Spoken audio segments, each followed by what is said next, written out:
Good morning, Payne. How are you doing today?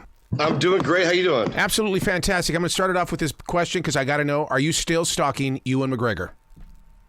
I think that I've discovered that he's stalking me, and right. Now I'm the one who's paranoid. Don't you hate it though when you do that, when you bump into somebody and you keep bumping into them and you're trying to figure out, okay, what life am I living? Is this just another universe like Marvel or what? Yeah, I'm like, is this like some glitch in the Matrix situation, or is it like some destiny, or am I just crazy? Like, what is happening? I got to ask you, I realize you started your podcast in 2016, but you are way too smooth to be a podcaster who's only like 7 years old. Where did all this smoothness come from? Well, thank you. I didn't know I was that smooth. I think it honestly just came from me being a fish out of water and doing this in the first place, and just putting a lot of time, thought, and care into the presentation of this, assuming that someone's going to say, this guy shouldn't be doing this, because that's how I felt, right? And I think I just made myself get better at it. Dude, I remember being with iHeart, and I was telling them about this thing called podcasting back in 2012, and they go, I don't know what you're doing. Just keep doing it. We'll figure it out. Yeah. Well, they should send you a check for that. So what was it like to sit down and break it down with Jeff Foxworthy? Because it really seems like he was trying to make a comparison between comedy and what he's got a final part of his joke, whereas podcasters, we don't. Mm-hmm.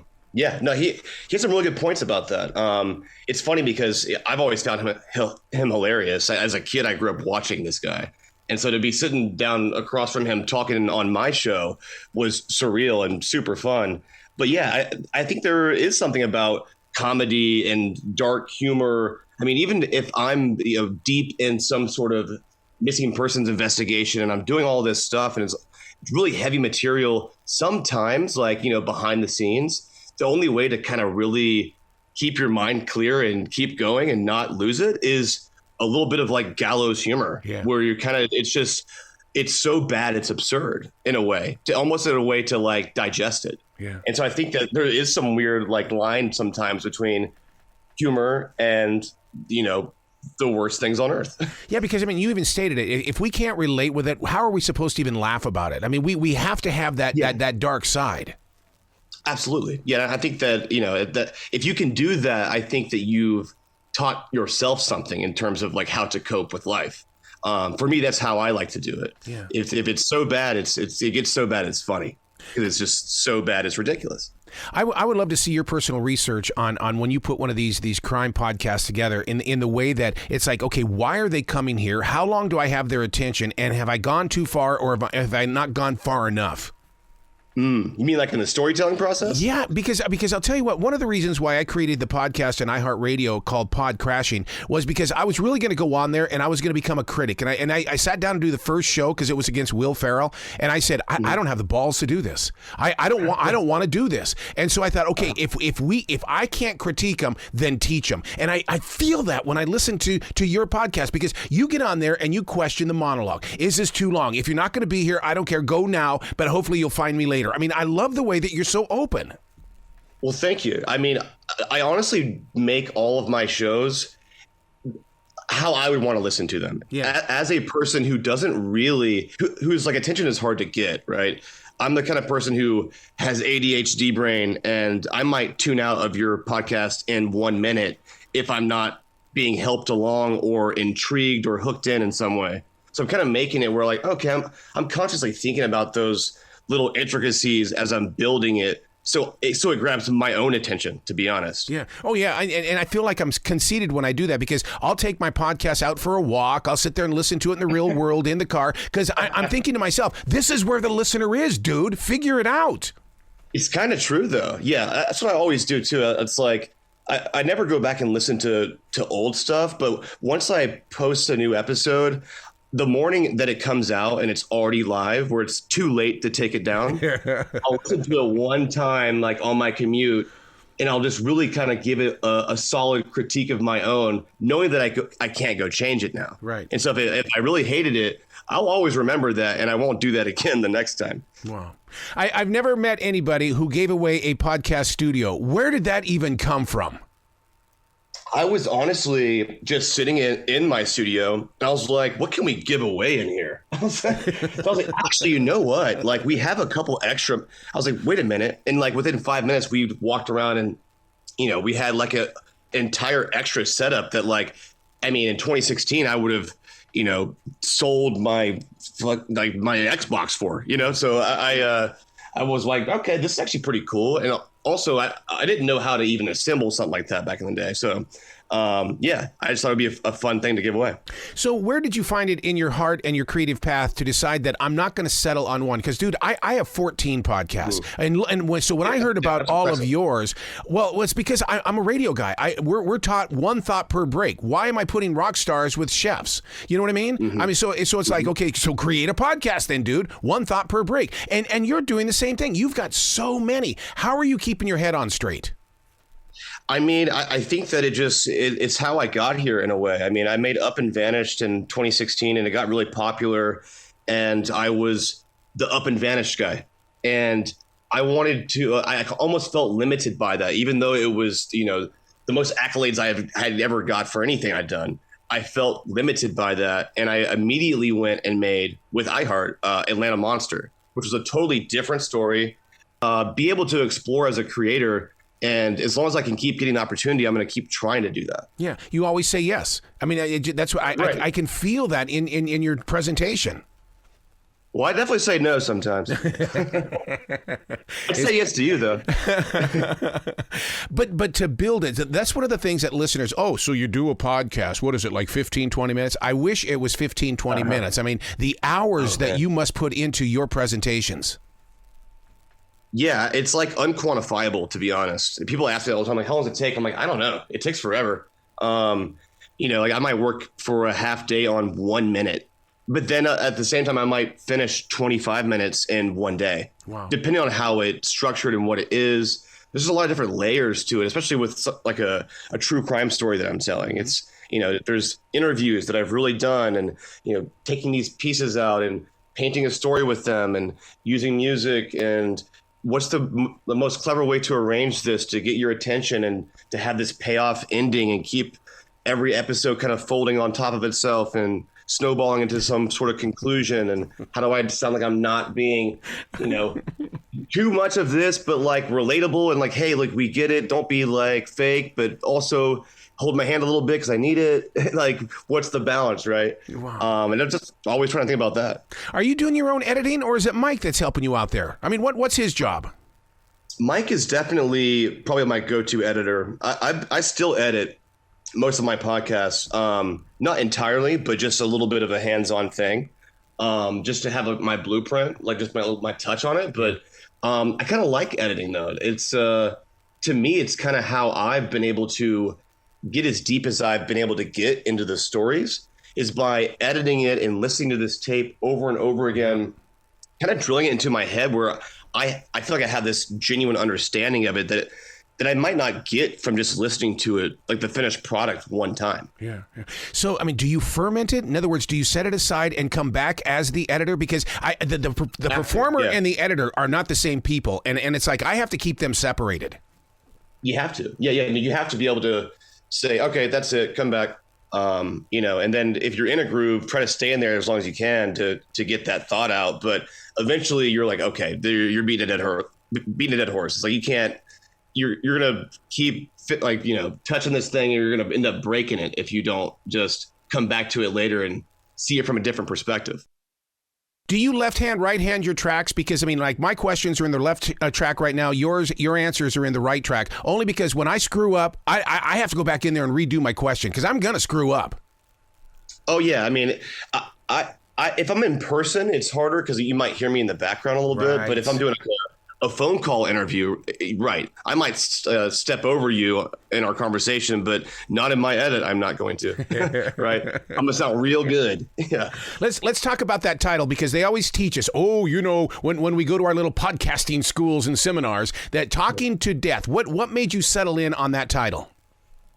I think because it's a phrase. It's like an idiom that people are loosely familiar with. People have said that before. Yeah.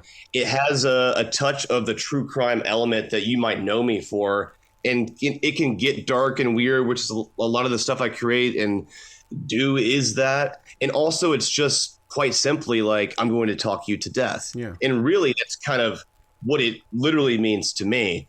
But I also kind of do things that have to do with death, but it's kind of it's more of a not serious approach to the stuff that I do, which is sometimes very serious. Yeah. One of the things that I noticed on my iHeart app, and it just might be the app, I don't have a picture of you up there. There's nothing that's promoting the show. It's just a blank box. Are you doing that on purpose? No, it sounds like an error. Yeah. There's something wrong because, I mean, that to me, that's, judging a book by its cover. I'm going, well, damn him. What, he won up to me, no man. Cover. Yeah. There's no face.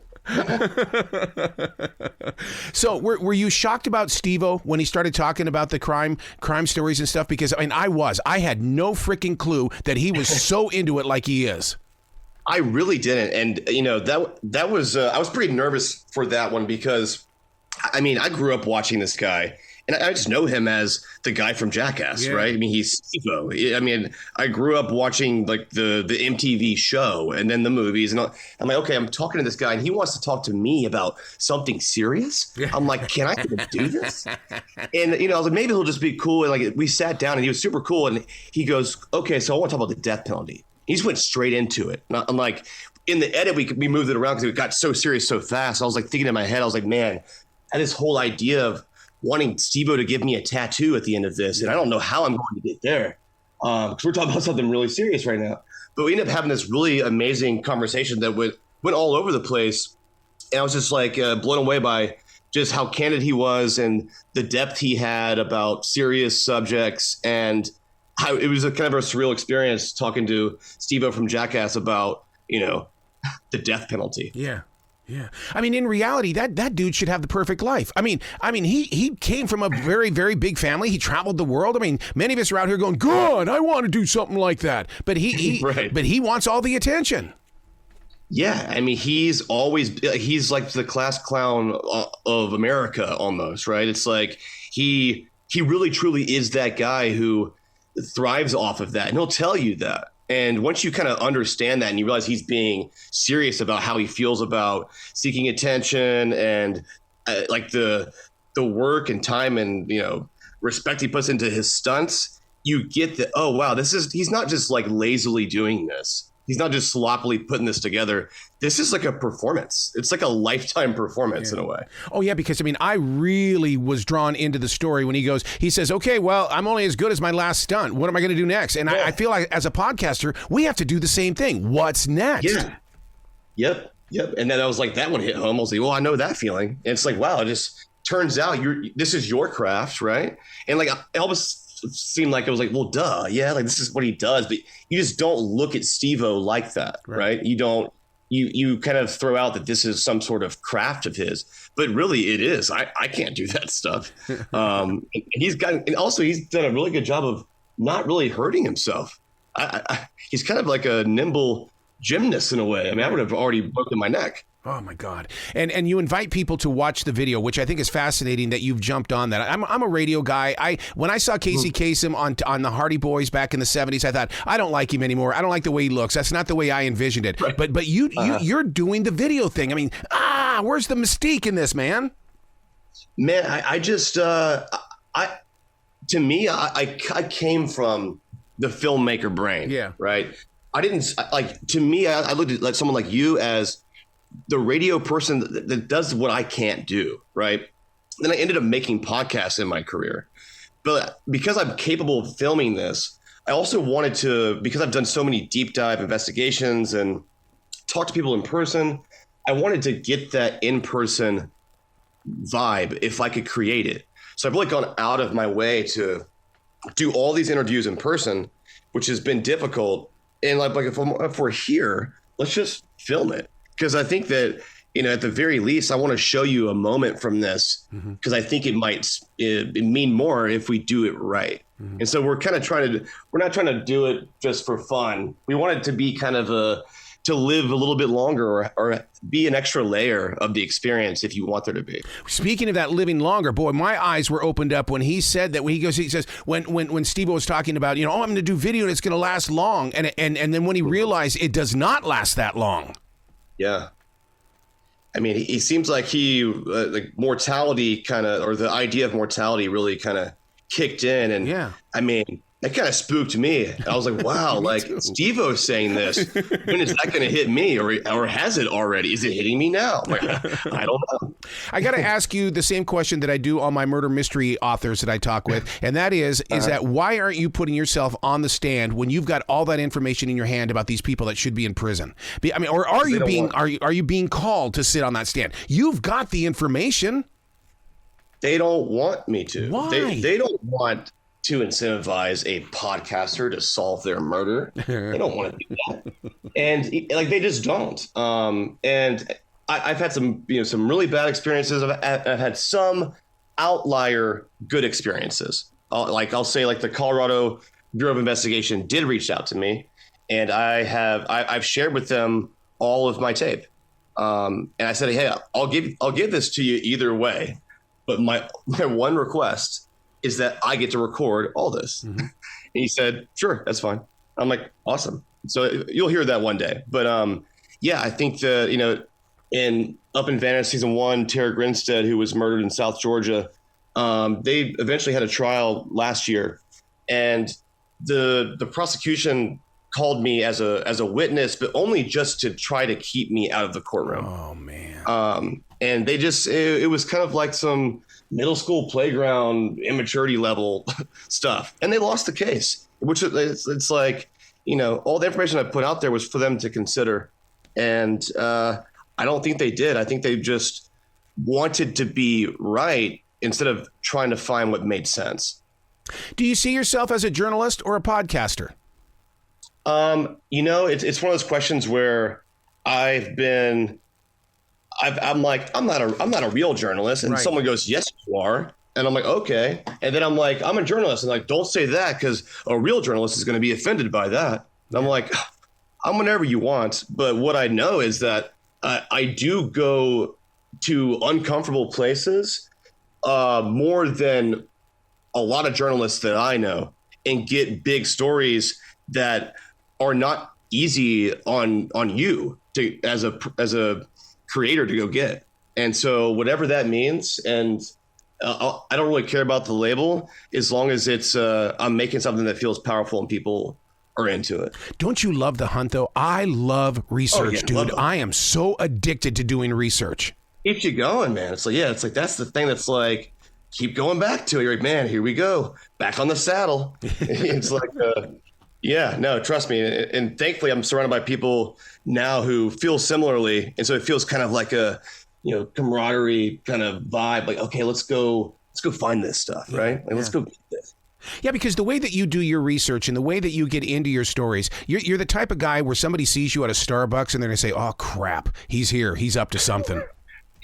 There he is, that bleached hair guy. I knew it. So when are you going to start your game show? Because, I mean, you talked about it. Now you have to do it. You guys planted it in the universe. Whenever you want. I mean, are you co-hosting or what? No, I'm just going to be the guy behind the camera. I'm going to catch all your grins and all that kind of, because I thought that was very funny when they were trying to get Jeff to laugh. I just thought, oh, of course they did. You never get to see that stuff. You don't think about that, but you're like, of course they were doing that. Right? It's like, yeah.